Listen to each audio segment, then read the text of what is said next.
राधे राधे दोस्तों। अब मैं आपके सामने 14वां अध्याय लेके आई हूँ।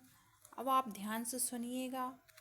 और मैं लड्डू गोपाल के सामने ये कहानी, ये अध्याय सुना रही हूँ। तो हे लड्डू गोपाल, आप सबकी मनोकामना पूरी करना।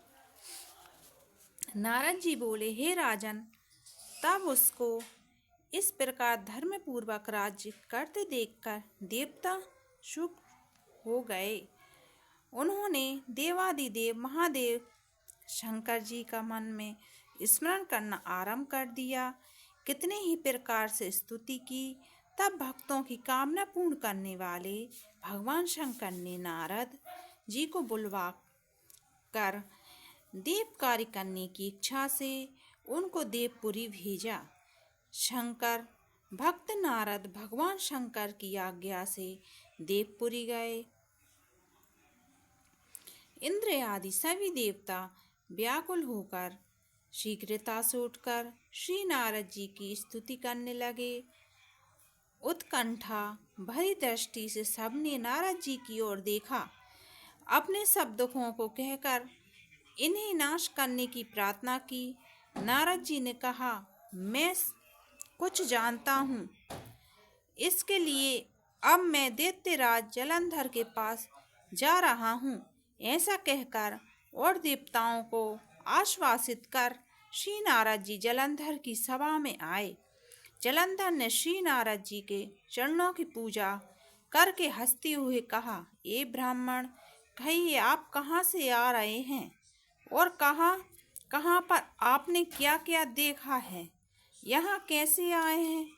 मेरे योग्य जो सेवा हो उसके लिए आज्ञा कीजिए। जलंधर के इस प्रकार के वचन सुनकर श्री नारद जी प्रसन्न होकर बोले, हे दानवराज महाबुद्धिमान जलंधर, तुम धन्य हो, क्योंकि इस समय सब रत्नों के भोक्ता एक तुम ही हो। हे दैत्य श्रेष्ठ, अब आप मेरे आगमन का कारण सुनिए कि जिसके लिए मैं आज यहाँ आया हूँ।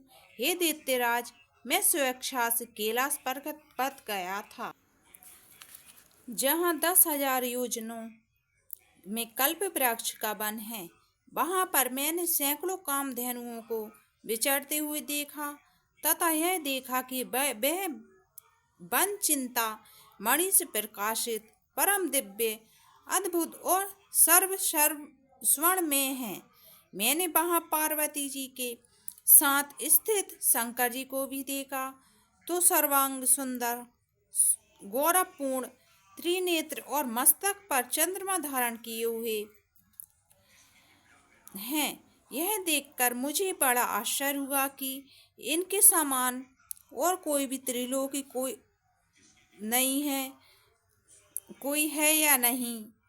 दैत्य, उसी समय मुझे तुम्हारी भी स्मृति का स्मरण हो गया और उसे देख के की इच्छा से मैं तुम्हारे पास चला आया हूँ।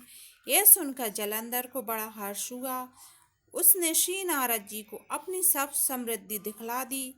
उसे देख देवताओं का कार्य करने के इच्छुक शिव प्रेरित श्री नारद जी ने जलंधर की बड़ी प्रशंसा की और कहा, निश्चय ही तुम त्रिलोकपति होने के योग्य थे। तुम्हारे लिए ऐसा होना कोई विचित्र बात नहीं है। मैं देखता हूँ कि और तो तुम्हारे पास सब कुछ है और किसी बात की कमी नहीं है। ऐरावत तुम्हारे पास है, उच्च शर्वा घोड़ा तुम्हारे पास है, कल्प वृक्ष और कुबेर की निधि तुम्हारे घर है, मणियों और रत्नों के ढेर भी तुम्हारे यहाँ लगे हुए हैं, ब्रह्मा जी का हंस युक्त विमान भी तुम्हारे पास है, और ध्रुलोक, पाताल और पृथ्वी पर जितने भी रत्न आदि हैं वह सब तुम्हारे पास हैं।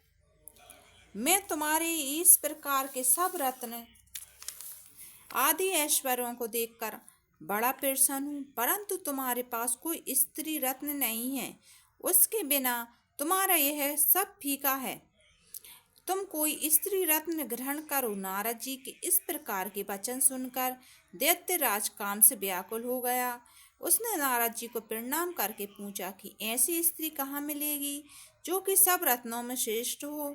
यदि ऐसा रत्न कहीं मिले तो मैं आपको आज्ञा से उसे अवश्य लाऊंगा। नारद जी ने कहा, ऐसा रत्न तो कैलाश पर्वत पर योगी शंकर जी के पास ही है। उनकी सर्वांग सुंदरी पत्नी देवी पार्वती बहुत ही मनोहर है। उसके समान सुंदरी मैंने आज तक नहीं देखी। शंकर से बढ़कर समृद्धिमान दूसरा कोई नहीं है।